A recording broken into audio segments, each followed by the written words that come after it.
বনামাত তুমি কত বোকা।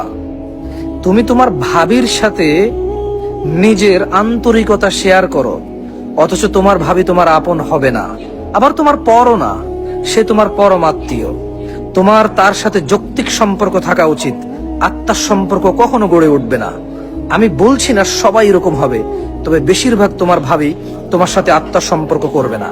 যেমন তুমি একটা উদাহরণ নাও, তুমি মনে করো তোমার ভাবি তোমাকে মায়ের মতো আদর করবে, বড় বোনের মতো আদর করবে, বড় ভাই মায়ের মতো হয়, নানা কত কিস্সা কাহিনী তুমি বলো, আর তুমি মনে মনে তার থেকে অনেক বেশি কিছু আশা করো, আর তুমি যা আশা করো তা তো তুমি পাওই না, বরঞ্চ তুমি এর উল্টাটা পাও।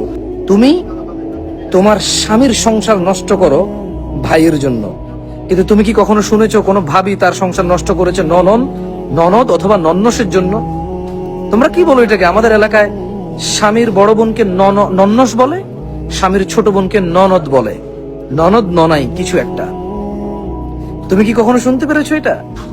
যত তুমি তোমার ভাইয়ের জন্য স্বামীর সংসারে যত ভেজাল, যত স্বামীকে তার পরিবার থেকে দূর করো, কোনোদিন কি তোমার ভাবি তোমার জন্য এরকম করেছে? করে না।